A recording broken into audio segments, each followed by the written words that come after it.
Hello friends, welcome to our clinical study. दोस्तों, आज हम लोग इस लेक्चर में history taking point of view में पेन इन एब्डोमेन के पेशेंट आपके पास आता है तो उसकी हिस्ट्री किस तरीके से ली जाती है ये जरा सा देख लेते हैं। दोस्तों, कभी भी आपके पास ओपीडी में पेन इन एब्डोमेन पेशेंट आता है तो उसकी हिस्ट्री इस तरीके से लेनी चाहिए कि वहाँ पे उसका आपका प्रोविजनल डायग्नोसिस कंफर्म होना चाहिए। अब आपका बाद में कंफर्म आप यूएसजी एब्डोमेन वगैरह करने के बाद कंफर्म हो जाता है दोस्तों, ठीक है। तो सबसे पहले हम पेन इन एब्डोमेन के पेशेंट की हिस्ट्री किस तरीके से ली जाती है जरा सा देख लेते हैं। कभी भी ऐसे पेशेंट आपके पास आए तो सबसे पहले उसका ड्यूरेशन पूछना चाहिए आपको, ठीक है। ड्यूरेशन मतलब पेशेंट का पेन एक्यूट है या फिर क्रोनिक है, ये सब चीजें आपको पहले नोट डाउन कर लेनी चाहिए दोस्तों यहाँ पे, ठीक है।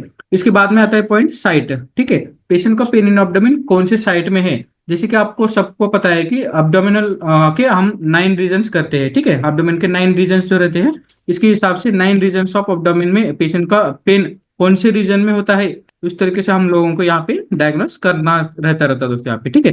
मान चलो कि यहाँ पे पेन इन एब्डोमेन पेशेंट के समझो इपिगैस्ट्रिक रीजन में है दोस्तों यहाँ पे, ठीक है। पेन इन एब्डोमेन पेशेंट का कहाँ पे यहाँ पे इपिगैस्ट्रिक रीजन में है। तो सबसे पहले दोस्तों यहाँ पे इपिगैस्ट्रिक रीजन में पेन इन एब्डोमेन के कौन से चांसेस रहते हैं जरा सा आप लोगों को डिफरेंशियल करना चाहिए। जैसे कि यहाँ पे रहता है कि डीप इपिगैस्ट्रिक पेन है और रेडिएटिंग टू बैक है, तो ऐसे केसेस में एक्यूट पैनक्रेटाइटिस भी हो सकता है। या फिर यहाँ पे समझो इपिगैस्ट्रिक पेन है तो वहाँ पे उसकी पेप्टिक अल्सर या फिर डिओडिनल अल्सर भी हो सकते हैं पेशेंट को, ठीक है। इसलिए पेशेंट की साइड कौन सी है ये भी आप लोगों को पता रहना चाहिए दोस्तों यहाँ पे, ठीक है।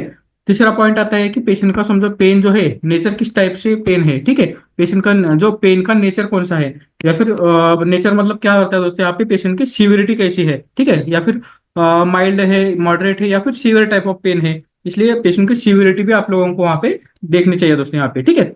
इनके सब वहाँ पे सीवियर अब्डोमिनल पेन है, इसी के साथ साथ समझो वहाँ पे अब्डोमिनल गार्डनिंग वगैरह है, तो ऐसे केसेस में कई बार इंटेस्टाइनल परफोरेशन की वजह से भी ये सब चीजें हो सकता है दोस्तों यहाँ पे, ठीक है। इसलिए पेशेंट की सीवियरिटी भी यहाँ पे जरा सा आप लोगों के इस तरीके से मेंशन होने चाहिए, माइल्ड मॉडरेट सीवियरिटी की। इसके हिसाब से आप या फिर इंटरनेशनल पेन चार्ट जो है 10 आउट ऑफ, वो भी आप उसके हिसाब से भी देख सकते हो दोस्तों यहाँ पे, ठीक है। Radiation to pain, pain in abdomen और रेडिएट कहाँ पे होता है, ठीक है। समझो मान चलो कि पेशेंट का पेन इपिगैस्ट्रिक रीजन में है, ठीक है, इपिगैस्ट्रिक रीजन में है और रेडिएटिंग टू बैक है। दोस्तों ऐसे केसेस में क्या होता है, DPP gastric pain radiating to back, तो ऐसे केसेस में ये एक्यूट पैनक्रेटाइटिस हो सकता है। मान चलो कि पेशेंट को समझो यहाँ पे राइट लंबार रीजन में पेन हो रहा है, ठीक है। समझो यहाँ पे राइट लंबार रीजन में पेन हो रहा है और यहाँ पे रेडिएटिंग टू ग्रोइन एरिया है, ठीक है, रेडिएटिंग टू ग्रोइन एरिया है। तो ऐसे केसेस में हम लोग बोल सकते हैं कि पेशेंट को एक्यूट यूरेटरी कैल्कुलाई वगैरह वहाँ पे उसकी वजह से भी पेन हो सकता है दोस्तों ऐसे केसेस में, ठीक है। इसलिए पेन इन एब्डोमेन के पेशेंट का रेडिएशन मतलब वहाँ पे समझो यहाँ पे पेन यहाँ से स्टार्ट हो रहा है तो रेडिएट कहाँ पे हो रहा है, इसके हिसाब से भी आप लोगों को प्रोविजनल डायग्नोसिस बन जाता है दोस्तों यहाँ पे, ठीक है। अब बाद में आता है दोस्तों कि relation to meal, pain in abdomen relation to meal, मतलब पेशेंट को पेन कब होता है, समझो खाना खाने के बाद पेन बढ़ रहा है या फिर खाना खाने से पहले बढ़ रहा है। ये सब चीजें भी यहाँ पे जरा सा इंपॉर्टेंस रहता है उसका। इसमें क्या होता है दोस्तों, एक्यूट पैनक्रेटिस के पेशेंट में वगैरह थोड़ा सा भी पेशेंट पानी पी लेता है तो उसका पेन बढ़ जाता है, तो ऐसे केसेस में हम लोग एक्यूट पैनक्रेटिस बोल सकते हैं। या फिर कई बार क्या होता है, समझो डिओडिनल अल्सर है, जब तक हम खाना नहीं खाते तब तक पेशेंट का पेन बहुत ज्यादा है, ऐसे केसेस में हम लोग हंगर पेन भी उसको कर सकते हैं दोस्तों यहाँ पे, ठीक है। इसलिए रिलेशन टू मील भी यहाँ पे इंपॉर्टेंस रहता है इसका, ठीक है। उसके बाद में आता है समझो यहाँ पे ड्यूरेशन ऑफ पेन, मतलब पेशेंट को पेन कितने टाइम से है। जो आपने पहले देखा था कि सीन्स ड्यूरेशन, मतलब वहाँ पे एक्यूट पेन है फिर क्रोनिक पेन है, सबसे पहले पॉइंट आता है। उसमें सब पॉइंट क्या आता है दोस्तों, ड्यूरेशन ऑफ पेन, मतलब पेशेंट का जो दर्द है वो फ्यू मिनट्स, हावर्स या फिर कंटिन्यूस टाइप ऑफ है, ये भी जरा सा वहाँ पे मेंशन होना चाहिए अपने आप को, ठीक है। क्योंकि यहाँ पे क्या होता है दोस्तों, ड्यूरेशन ऑफ पेन में जैसे कि एक्यूट पैनक्रेटिस के पेशेंट में वगैरह जो पेन होता है उसके हिसाब से जो समझो लास्ट 3 आवर्स से पेन है तो उसके हिसाब से हम लोगों को मैनेजमेंट करने में जरा सा आसानी जाती है। जैसे कि फॉर एग्जांपल एक्यूट पैनक्रेटिस का पेशेंट है और उसका पेन लगभग अभी अभी 3 घंटे से चालू है, तो ऐसे केसेस में हम लोगों को अच्छी तरह से हाइड्रेशन करके वहाँ पे पेन हम लोग मैनेजमेंट कर सकते हैं। या फिर समझो वही क्रोनिक पेन वगैरह है तो ऐसे केसेस में जरा सा हम लोगों को सिटी स्कैन ऑफ एब्डोमेन वगैरह करके उसके वहाँ पे पैनक्रेटिस पे स्वेलिंग वगैरह कितनी है, ये सब चीजें वहाँ पे हम लोगों को डायग्नोस्टिक क्राइटेरिया में देखना रहता है ऐसे देशों में, ऐसे केसेस में दोस्तों, ठीक है। इसलिए ये पॉइंट ऑफ व्यू होने के बाद दूसरा पॉइंट आता है उसके आगे के टाइप ऑफ पेन क्या है, ठीक है। टाइप ऑफ पेन मतलब क्या है, पेशेंट की समझो कोली की पेन है या फिर प्रिकिंग टाइप ऑफ पेन है या फिर स्पाज्मेटिक टाइप ऑफ पेन है, इसके हिसाब से भी हम लोग प्रोविजनल डायग्नोसिस वगैरह बन सकते हैं दोस्तों यहाँ पे, ठीक है।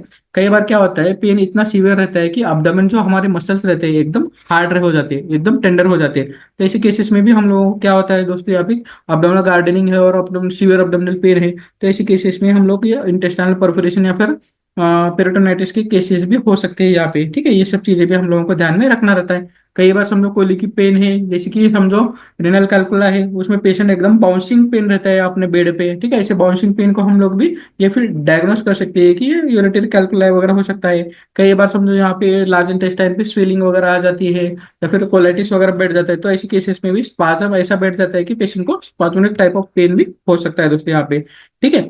इसलिए ऐसे केसेस में टाइप ऑफ पेन वगैरह क्या है, ये सब चीजें भी आप लोगों को पता रहना चाहिए दोस्तों, ठीक है। उसके बाद में आता है कि एसोसिएटेड सिम्टम्स उसके साथ साथ क्या है, क्या पेन इन एब्डोमेन के साथ एसोसिएटेड सिम्टम्स क्या क्या है, जैसे कि एब्डोमिनल डिस्टेंशन वगैरह है। कई बार क्या होता है दोस्तों, पेशेंट में गैसेस वगैरह डिस्टेंशन हो जाता है, तो गैसेस डिस्टेंशन की वजह से भी कई बार ये पेन हो सकता है पेशेंट में, ठीक है। गैसेस डिस्टेंशन की वजह से भी ये पेन हो सकता है। दूसरा पॉइंट आता है दोस्तों यहाँ पे, डिस्टेंशन के साथ साथ समझो वहाँ पे कई बार ये समझो वोमिटिंग वगैरह है, ठीक है। कई बार क्या होता है समझो, कई बार अब्डोमिनल पेन के साथ साथ समझो वहां पे वोमिटिंग भी है। तो ऐसे केसेस में जरा सा हम लोगों को प्रोविजनल डायग्नोसिस के भी कंफर्म हो सकता है कि पेन अब्डोमेन के साथ साथ समझो वोमिटिंग वगैरह हो रही है। तो ऐसे केसेस में कई बार हो सकता है कि कई इंटेस्टाइनल ऑब्स्ट्रक्शन या फिर परफोरेशन या फिर वहाँ पे एक्यूट अपेंडिसाइटिस भी, ये साइट के हिसाब से हम लोग वहाँ पे जरा सा प्रोविजनल डायग्नोसिस बना सकते हैं। इसके साथ साथ कई बार क्या होता है दोस्तों, समझो नॉक्चुरल फ्रिक्वेंसी ऑफ पेन वगैरह है क्या। जैसे कि समझो आप लोगों को पता है कि दोस्तों ये जो रेनल कैल्कुलाई के पेशेंट वगैरह रहते हैं, अर्ली मॉर्निंग में उनका पेन स्टार्ट हो जाता है। तो ऐसे अर्ली मॉर्निंग ऑफ पेन वगैरह कई बार ऐसे इसी कई बार ये रेनल कैल्कुलाई की वजह से भी हो सकता है दोस्तों वहाँ पे, ठीक है। इसलिए अपने हमें जो जब भी पेशेंट हमारे पास एक्यूट एब्डोमेन के साथ साथ आता है, तो हम लोगों को हिस्ट्री टेकिंग इस तरीके से लेनी चाहिए कि उसमें पॉइंट ये सारे पॉइंट कवर होने चाहिए। तो हम लोगों को यहाँ पे सारे पॉइंट कवर होने के बाद ये क्या होता है दोस्तों, अपने को हमें हमें ये डायग्नोसिस करने में जरा सही आसानी ज्यादा है। इसलिए जो इतने पॉइंट है ना पेन एंड ऑब्डोमेन में, इतने पॉइंट हम लोगों को पेशेंट को अच्छी तरह से मेंशन कर लेने चाहिए। इसलिए हमारा प्रोविजनल डायग्नोसिस वगैरह अच्छी तरह से बन सकता है दोस्तों यहाँ पे। और बाद में हम लोग सीटी स्कैन या फिर यूएसजी एब्डोमेन वगैरह करके पेशेंट का कंफर्मेशन डायग्नोसिस हम लोग बना सकते हैं दोस्तों यहाँ पे, ठीक है। तो दोस्तों आपको ये केस अच्छी लगी है और इस तरीके से और आप केसेस देखना चाहते हो और आपके मेडिसिन की नॉलेज को इम्प्रूव करना चाहते हो, तो आप हमारे मौर्य पब्लिकेशन ऐप पे medicine lecture series and mega series for general practitioners, ये सीरीज आप अवेल कर सकते हो।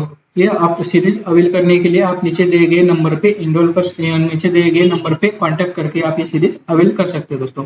Thank you.